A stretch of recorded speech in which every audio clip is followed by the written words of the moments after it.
Good morning বন্ধুরা। আজকে day 2, সকাল 7টা বাজে আর আমি জাস্ট এখন ঘুম থেকে উঠলাম। এখন সকাল 7টা বাজে, জাস্ট ঘুম থেকে উঠলাম। আর ঘুম থেকে উঠে বারান্দায় এসে দাঁড়িয়েছি।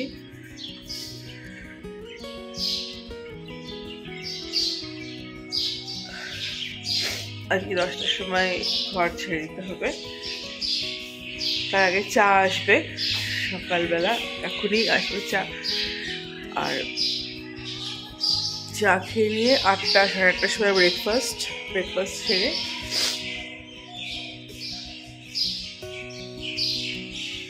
তারপরে আমরা বেরিয়ে পড়বো 10টার সময়। তাহলে চলো আজকে সকাল থেকে কি করছি রাজবাড়িতে তোমাদের সাথে শেয়ার করছি। চলো।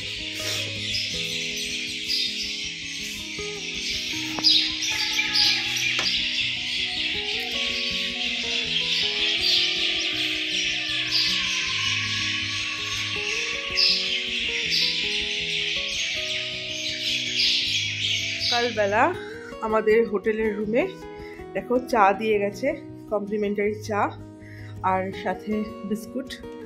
যদিও আমাদের হোটেল রুমে আগে থেকেই চা আর বিস্কুট রাখা ছিল, তো সেগুলো আমরা এসে খেয়ে নিয়েছিলাম সেই চাগুলো।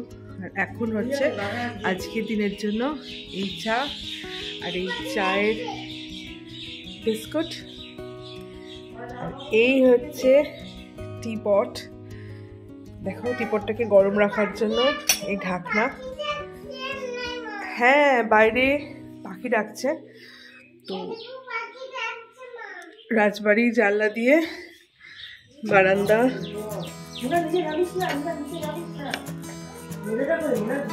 চলো তাহলে চাটা খেয়ে নিই।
Good morning.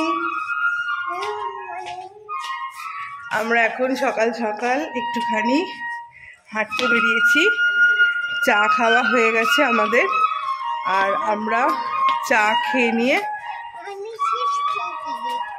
ও চিপস খেয়েছি, মিঠাই রানী চিপস খেয়েছে, আর আমি খেয়েছি চা আর বিস্কুট। তো একটুখানি মন্দিরের অঞ্চলটাতে যাব। মন্দির অবশ্য এটা হচ্ছে মন্দিরের পোর্শনটাই। চলো। হ্যাঁ নামছে তো। আর দেখো দূর থেকে বাঁশির আওয়াজ ভেসে আসছে। সকালবেলাটা ভীষণই সুন্দরভাবে শুরু হয়েছে, খুব সুন্দর লাগছে আমাদের।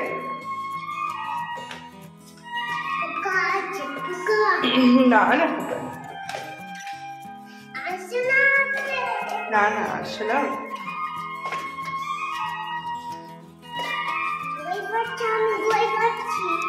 না না ভয় পাচ্ছ না। পিঠে না, এটা ফটো। ফটো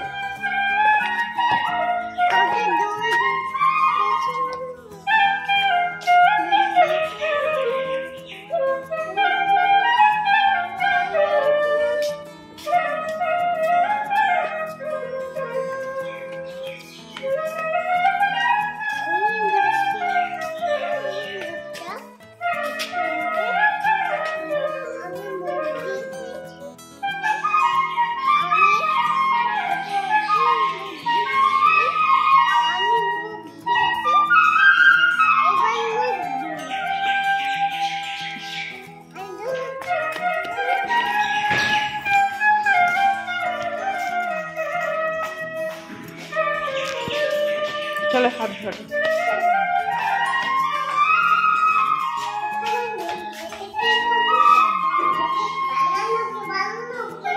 একটা লোক বানিয়েছে।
আমার সাজটা কমপ্লিট হলো এখন সকালে। আমি একটা লং কুর্তি পরেছি আর একটা দুল পরেছি, বড় দুল, টিপ, লিপস্টিক। তাহলে এখন আমার এই সাজটা কমপ্লিট হলো। আর এই হচ্ছে আমার ড্রেসার। এই ড্রেসারে আমি সাজগোজটা করলাম। তাহলে চলো এবার ব্রেকফাস্ট টেবিলে দেখা হচ্ছে।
চেক আউট স্লিপ পেয়ে গেছি, অর্থাৎ চেক আউট হয়ে গেছে আমাদের।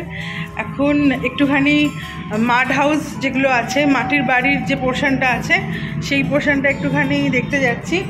আর আমার তো দেখা হয়েছিল, কেন কি আমি যে রাজবাড়ি যে ভিজিট করানো হয় সেটা করে ফেলেছিলাম, কিন্তু আমার মা বা বোন মিঠাই রানী ওরা কেউ করেনি, তো ওদেরকে নিয়ে যাচ্ছি। মাড হাউসে তো দেখা হয়নি, সেই জন্য একটু মাড হাউস দেখার জন্য যাচ্ছি। যেটা আমি বলছিলাম, যেটা হচ্ছে সেই খেলাঘরটা যেখানে ক্যারাম খেলা যায়, লাইব্রেরি আছে। তো আমরা এখন যাচ্ছি। দেখে 40 ইঞ্চি চওড়া দেয়াল। এই দেয়ালের তলাতেই হচ্ছে গুপ্তধন রাখা থাকতো। এটা মন্দির, অ্যাকচুয়ালি এটা মন্দিরের দেওয়াল। আর আজকের ব্লগটা এখানেই শেষ করছি, ইটাচুনার রাজবাড়িতেই দাঁড়িয়ে। এরপরে আর বিশেষ কিছু দেখানোর নেই, কারণ সবটাই তোমাদের সাথে শেয়ার করা হয়ে গেছে। যে ইনফরমেশনগুলো তোমাদের সাথে শেয়ার করার দরকার ছিল, এখানে আসার জন্য কিভাবে বুকিং করতে হয়, কত সময় লাগে, কত পয়সা লাগে, নানান রকম খুঁটিনাটি, এখানে বিভিন্ন রুম ট্যারিফ, সমস্ত কিছু আমি আমার ভিডিওতে দিয়ে দিয়েছি। তোমরা কিন্তু অবশ্য করে চেক করে নিও। আর তোমাদের যাদের আমার ভিডিও দেখতে ভালো লাগছে তারা কিন্তু সাবস্ক্রাইব করতে আমার চ্যানেলটাকে ভুলো না, আমার সঙ্গে থেকো। আর কমেন্ট সেকশানে অবশ্য করে জানিও যে তোমাদের আরও কীভাবে ইমপ্রুভমেন্টে ভালো লাগবে বা আর কী ভালো লাগবে। চলো তাহলে আজকের মতন এখানেই টাটা।